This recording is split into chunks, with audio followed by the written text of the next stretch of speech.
there everybody, this is Alex and I'm so glad you're here. In this video, I'm sharing a special segment from a live class I taught, edited down so you can enjoy the teaching portion as I teach you how to paint a luminous fall maple leaf using wet into wet and blending. Wet into wet is where watercolor really comes to life with soft transitions, glowing colors, and effortless blends that make every brushstroke feel magical. I'm going to talk you through color mixing, brush control, how to keep your paints vibrant and clear, and then if you'd like to paint along, I have traceable templates that go with this lesson. You'll find a link to those in the description below. Feel free to use them as standalone images or combine them into a collage like I do in this demo. They're perfect for creating beautiful fall compositions. Now, if you're watching this video and you start to think that you're a little unsure about your supplies or watercolor basics, I have got you covered.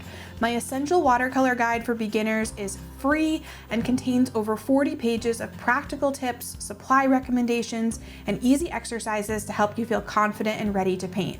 You can grab your free copy using the link in the description, and you are going to love that resource. All right, let's dive in together. I want us to try and push ourselves to include a lot of colors in this one. So on a couple of these, we're gonna try and stay kind of monochrome, a little bit like one color, more refined and elegant perhaps. But here we're gonna be a little bit wild. So I want us to go from reds to oranges to yellows to greens throughout this maple leaf. Of course, if you don't want to do that, you can do whatever you want, and you could paint it purple if you wanted to. But I'm gonna teach you how you can have all those different colors in there and blend them so that it looks really crisp and clear, because it's really easy if you have all those colors in one thing for it to just look like muddy, right? And we don't want it to look blended and muddy. A lot of that is gonna come down to water control and the consistency of your paint. So I have kept this completely clean and clear so we can just go from the basics of how we'll do this.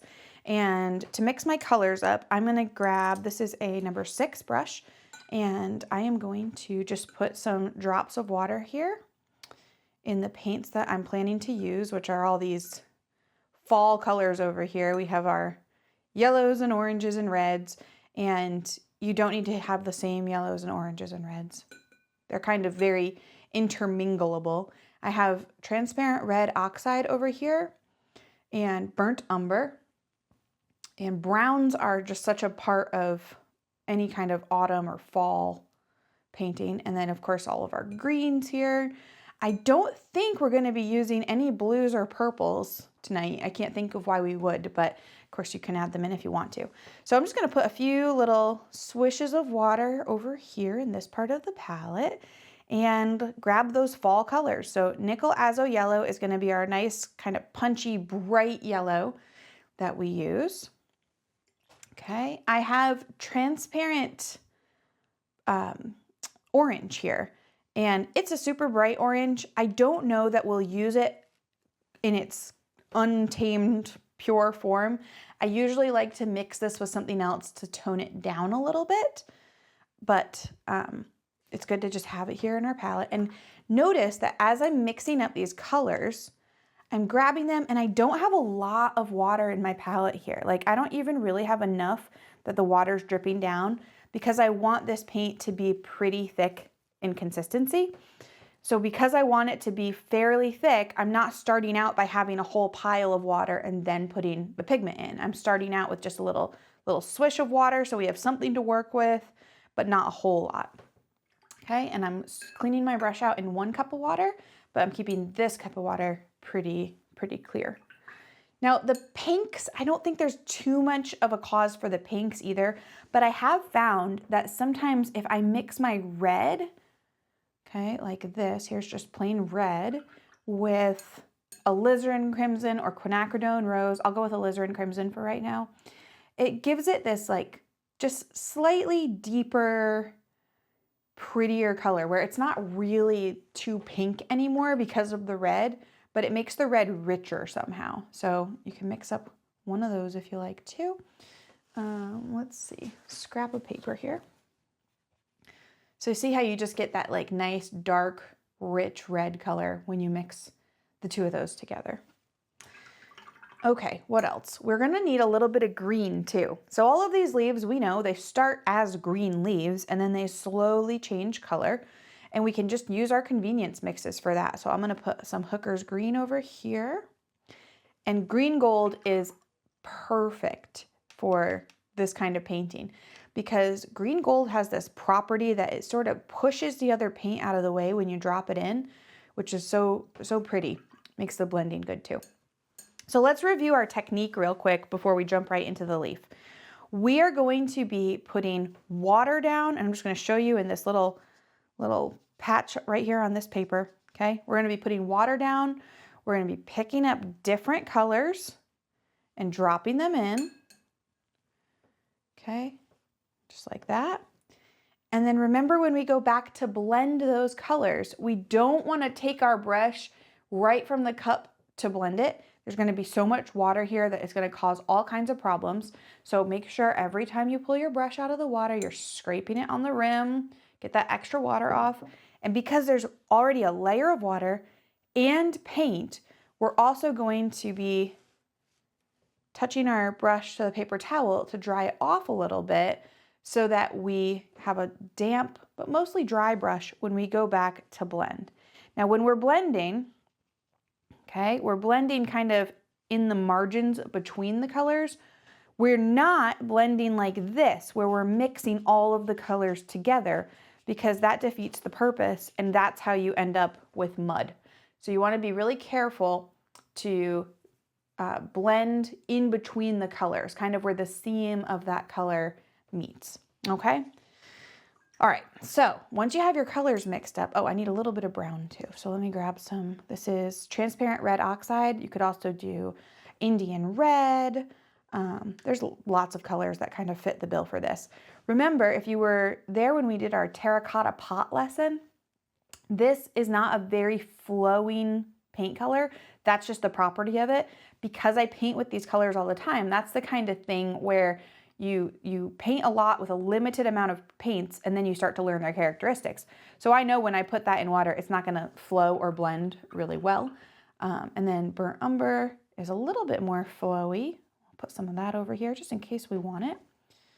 And since I have it in my palette, I'm gonna grab some quinacridone gold too. But remember, with the quinacridone gold, you can mix that up easily yourself with just some yellow and red mixed together, and it's gonna create those darker kind of autumn colors.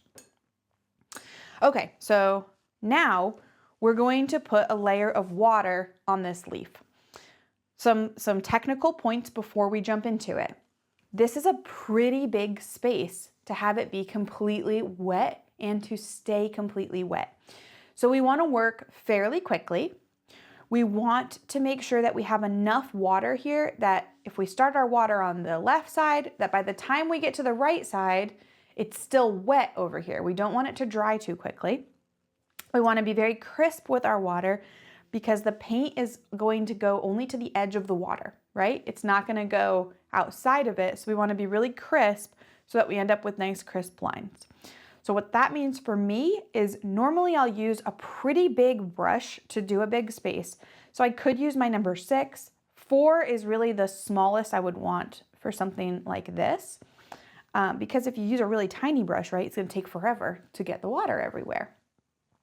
So I have a cup of clean water, my number 6 brush, and this is really the only time that I'm not taking my brush out and scraping it on the rim because I want to sort of deposit a little puddle of water on the leaf. This is the time that it's okay to break that rule about having that sort of bubble of water, and you can probably see it here. See how we have a lot of water on this leaf because I want it to stay wet. And it's really easy to have so much water on it and then let it evaporate rather than to have not enough water and have to do another layer of water. So with that whole puddle of water, I'm able to just kind of push it around to all of the different places in the leaf, right? So we have this reservoir of water, and then I can switch to a smaller brush, and I'm gonna make sure that's clean because sometimes, believe it or not, sometimes I don't clean my brushes off when I'm done painting. I know you guys are probably shocked, but Well, oh, see, look, it had a little bit of green in it still. Okay, so there's plenty of water here for me now to just push it out very carefully to the edges. Remember, I don't really erase too much when I'm teaching like this so that the lines stay very dark, but you can erase those lines quite a bit more with your kneaded eraser if you want to avoid having pencil lines visible when you're done. Okay.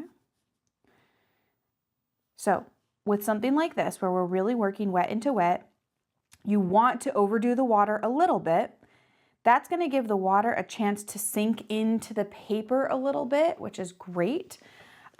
We want that. We want it to stay wet for a while because we're going to be working on this leaf with just this one layer for probably 5 minutes or so. Okay. We have lots of colors to put in. Our yellows, our reds, our oranges, our greens. And so we want it to stay workable, so we're able to do that. And I'm just carefully pulling that water out to the edges. And I won't lie to you, it is a lot harder to do this technique on a big area like this than it is on if we just did this small leaf. That would be easier. So right out to the edges with my water. Okay, and then it takes a minute to evaluate your own painting. So if it is still absolutely flooded with water, what's gonna happen if I drop paint in and I have like a 3-dimensional bubble of water on it? Well, we're not gonna have control over where the paint goes. It's going to hit that little section where there's a whole bunch of water and go through the entire leaf.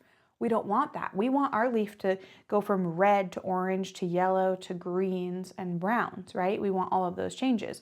That means what we need is a very shiny, glistening leaf that doesn't have pools of water. So right now, let's see if you can see it.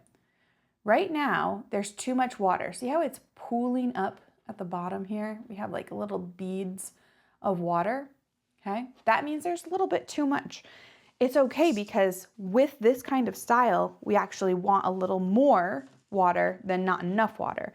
And I can dry my brush off here on my paper towel and just lift some of that extra water. Wherever I see, oh, you know what? There's kind of a puddle of water there. Or you can also just wait 30 seconds or 60 seconds and just let it sink into the paper just a little bit, okay?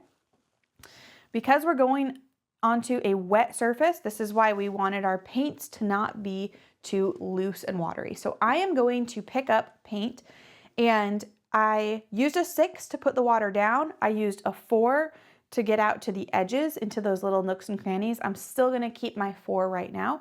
And I'm gonna grab some of this color I mixed up. This was the Pyrrole Scarlet with Alizarin Crimson. And I'm just going to start dropping it in over here on the bottom left section. Very careful around the edges. We want our edges to be crisp and clean and our points to be nice and sharp. Okay? Now I'm barely doing anything. I only painted in the lines here. Look at how the water is doing the work for me.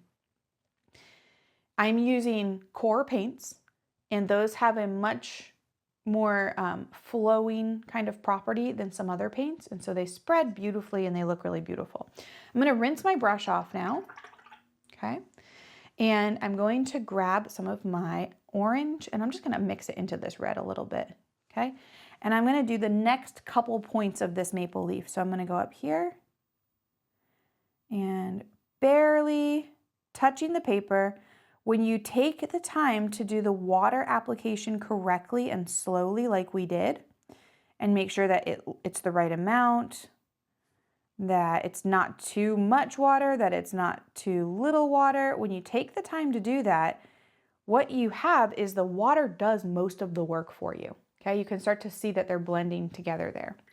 I'm going to rinse our brush out and grab some yellow. This is the Nickel Azo yellow. And I'm just going to start the next little section with the yellow, coming right around the edges there.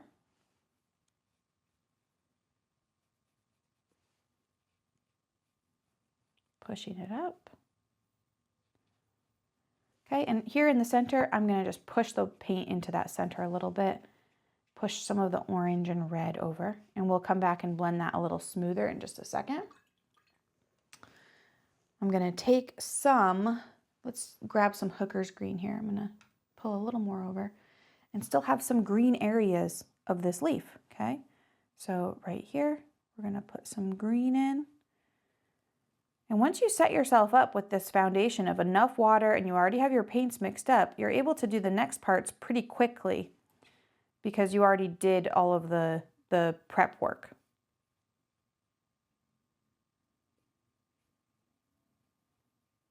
Okay. So we have some Hooker's green here coming in. Down at the bottom, I'm gonna go ahead and go back to my red-orange mix right here. And drop that in.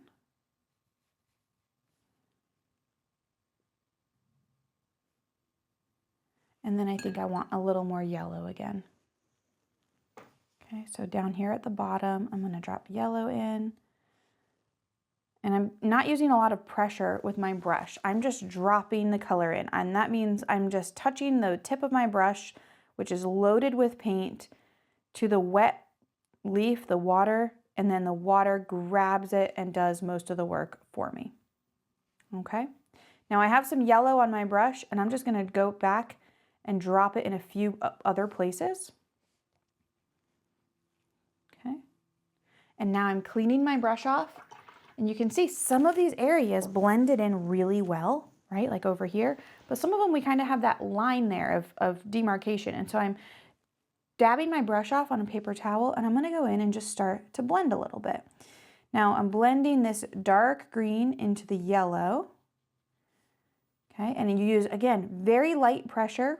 You just want it to be this seamless blend. Well, sometimes as you're painting and you're blending, your brush is picking up that darker color and putting it where you don't want it. So you want to rinse your brush off and dab it off pretty frequently when you're blending colors like this that don't necessarily go well together, okay?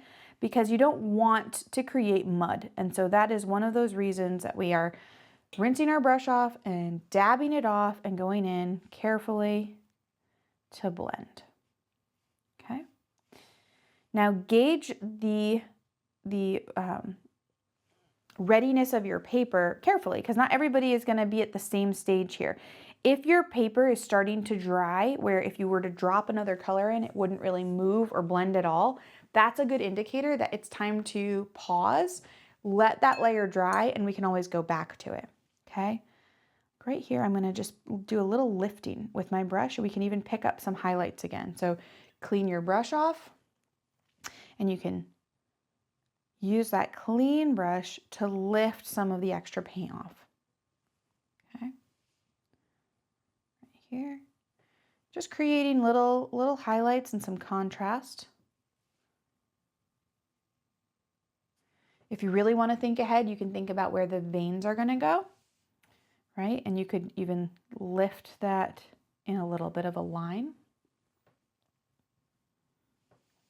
Okay, Janelle said, when you are blending, does your brush touch the paper or just the wet layer?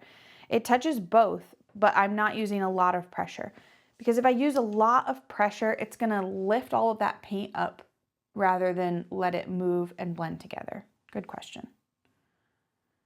Okay, so you can even start lifting just maybe little bits and pieces of where those veins are going to go later. Not that our veins are going to be lighter necessarily, but it starts to create the shadows and the highlights that you'll see. Okay. All right, now that is a really good first layer for our leaf. And I'm gonna scoot some of that paint back here, just lightly touching it where I lifted up, I think, too much of a highlight. It looked a little too bright to me. Okay, I think that's good. And now we can let that dry. And we have to let that dry completely before we can go back in and add any maybe little brown spots, the veins, the stem, okay? So if yours isn't quite as vibrant, that could be because of the paint. It could also be because your colors were too diluted from here to here. So that's another, just a thought, you know, if you want it to be more vibrant, make sure your colors look really vibrant over here before you add them to the water. And also, you can let that dry completely and do that exact same thing again. So for our maple leaf, we're going to do, again, very simple. We're not gonna make it too complicated for ourselves. This is a number, what is this? A number 3 that I'm gonna use. And we're gonna use brown for our veins. And I'm gonna use burnt umber and just mix that up right over here. You want the consistency to be thick enough and dark enough that it shows up, but also fluid enough that it will move on the dry paper, okay? Now the way maple leaf veins work, I'm gonna actually move this out of my way so my hand can move freely.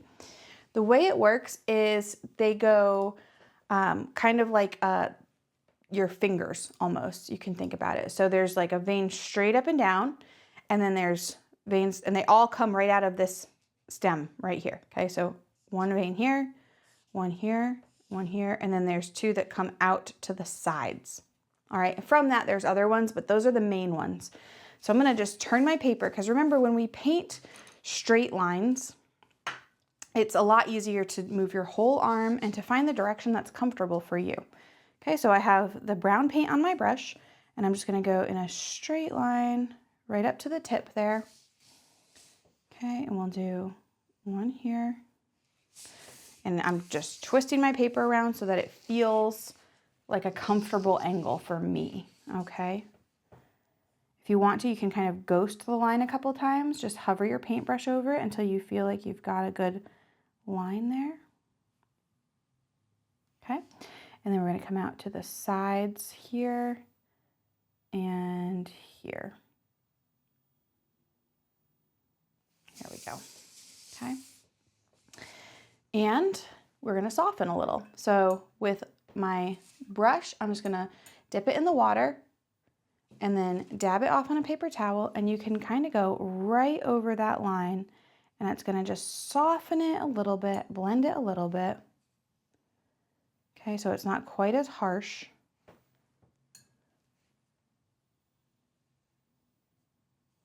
And we also want to paint our stem in. So I'm just going to use that same brown, just paint that in here.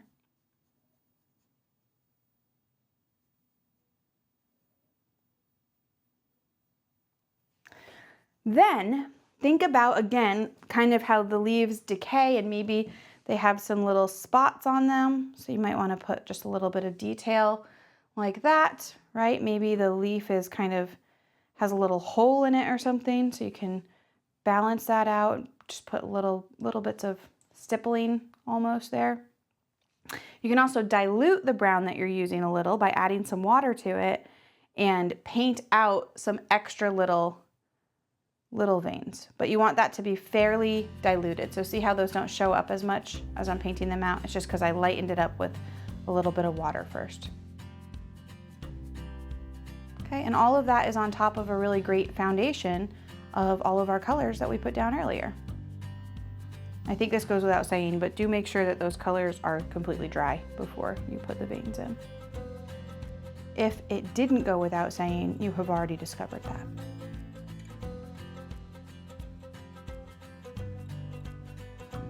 Okay. Maybe a few little more marks down here. I hope you enjoyed this peek into one of my live teaching sessions. You've just seen the full step-by-step process for painting a beautiful maple leaf. In class, we continued on to explore other fall leaves and color variations, and I want to give you a glimpse of that as well. So I'm including a short time lapse of the rest of the session so you can see how the full collage and composition comes together. Hopefully that will give you some inspiration about colors that you can use, about some of the ways you can combine techniques and make a full painting like this. Now, if you love this mini lesson and you want to keep learning, be sure to download the Essential Watercolor Guide for Beginners using the link in the description. And you can also check out my standalone classes, tutorials, additional templates, workbooks, and other resources at the link below, or head to alexkincaidart.com/classes. Thank you so much for painting with me. I cannot wait to see what you create next. Remember, have fun and enjoy the process, and I'll see you next time.